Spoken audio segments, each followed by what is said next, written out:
dagaalkii labaad ee adduunka waxaa ka qayb galay 100 milyan oo askari waxaa lagu dilay oo uu noloshooda galaaftay in ka badan 50 ilaa 85 milyan oo ka kooban askar iyo shicib. waxa uu ahaa dagaal aan hore dadku u sawiran khasaarihiisa, laakiin waxyaabaha arrintaa ka sii daran ayaa ahaa in ay ku lug lahaayeen bilowgiisa dad kooban oo mararka qaar aan ahayn hogaamiyayaashii waaweynaa ee dagaalka horkacayay sida Joseph Stalin, Adolf Hitler iyo Churchill. Assalaamu calaykum, ku soo dhawaada kanaalka Cabdicasiis Boodle. dadka sida weyn ugu calaamadsan inay door muhiim ah ku lahaayeen dhacdooyinkii waxaa ka mid ahaa nin basaas ah oo midowgii Sofiyeeti oo dagaalka xubin muhiim ah ka ahaa ku badbaadiyay warqad kooban oo uu qoray oo ereyada ku qoran aanay ka badnayn 200 oo erey. wuxuu ahaa nin laangara ah oo si wanaagsan uga hadla luqado iyo afaf badan, waxaanu ku fiicnaa xidhiidhka dadka, dhinaca dumarkana wuu ku ba'naa. wuxuu si weyn oo aan xad lahayn u cabbi jiray khamriga.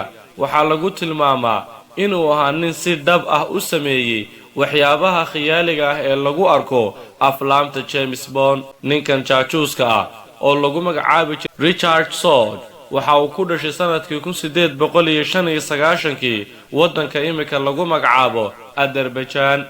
aabihii waxa uu ahaa Jarmal, hooyadiina waxay ahayd Ruush. aabihii waxa uu ahaa nin ka shaqeeya shirkad shidaalka soo saarta oo hoos iman jirtay dowladda Ruushka. wuxuu ahaa guri dambayska caruurtooda oo ka koobnayd 9 qof. markii uu bilaabay dagaalkii koowaad ee adduunka ayaa la qoray ciidamada Jarmalka, isaga oo ka mid noqday guutooyinka madaafiicda. dagaaladii uu galay mid ka mid ah ayuu ku dhaawacmay isaga oo waayay faraha hore ee gacantiisa, sida oo kalena ka jabay dhudhunka oo markii dambe sababtay in uu noqdo nin dhutiyo oo ku caanbaxay laangaranimo. markii uu dhaawacmay ayaa lagu guddoonsiiyay abaalmarinta caanka ah ee dalka Jarmalka lagu maamuuso dadka halyeeyada ah oo loo yaqaanay Eisenerskreuz ama Iron Cross, oo macnaheedu yahay laanqayrta adag.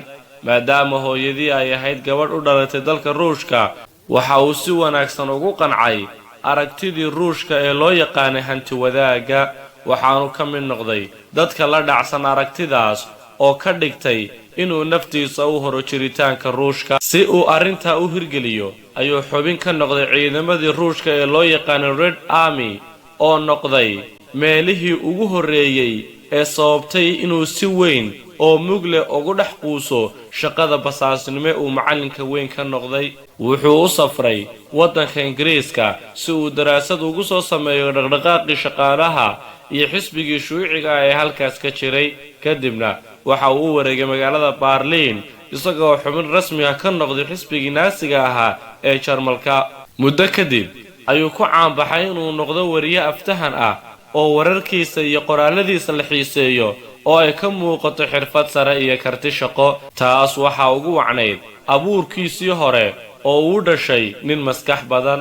waxa uu saxaafadda ku qariyay basaasnimadiisa khatarta ah ee Ruushka ugu adeegayo, waxaana uu safar ku tagay waddanka Shiinaha iyo meelo kale. sanadkii 1993 ayaa loo diray shaqo adag oo ah inuu shabakad basaasnimo ka sameeyo waddanka Japan, isagoo u bixiyay shabakadaas magaca ay ku dhuumato ee loo yaqaano Ramsay. wuxuu ku soo noqday magaalada Berlin si uu u qaato ogolaansho ah in uu u guuro waddanka Japan.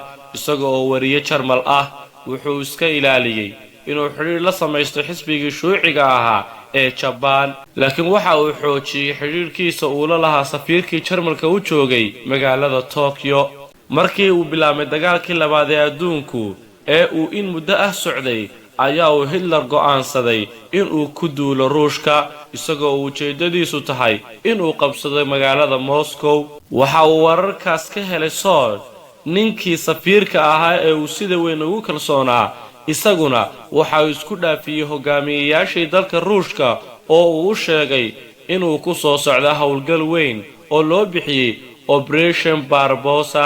nasiib darase waxa arrintaa aan dhag u dhigin Joseph Stalin oo aad uga xanaaqay kuna tilmaamay inuu yahay nin aan la isku haleyn karin. dagaalkaas oo natiijadiisu noqotay in ruushku ku waayay oo laga dilay 4.5 milyan oo askari. waxaa dhulka lagala simay 1500 oo diyaaradood. 2 sano kadibna waxaa maxaabiis noqotay in ka badan 3 milyan oo askari.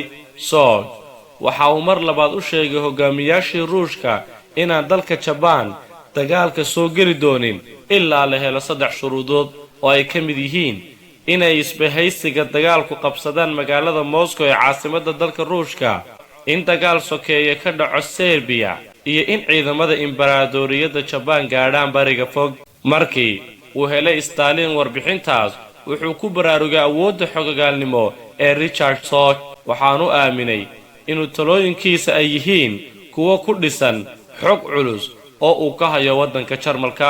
waxaanu aqoonsaday saaxiibkiisa dhabta ah ee badbaadiyaha waddankiisa. ugu dambayntii shaqadii Richard Soch waxay soo afjarantay markii la qabtay mid ka mid ah xubnihii basaasiinta ahaa ee isaga ka amar qaadan jiray oo sheegay inay u shaqeeyaan Richard Soch. dalka Japanna waxa uu ku eedeeyay shabakadda inuu ka dambeeyay dalka Jarmalku. jirdil weyn oo lagu sameeyay kadibna waxa uu qirtay inuu ahaa adeega u shaqeeya dalka Ruushka. Richard Soch waxa uu dhashay 4 Oktoobar 1895. ugu dambayntii Richard Soch waxaa la deldelay 7 November 1944 saacadu markay ahayd 10:20 daqiiqo.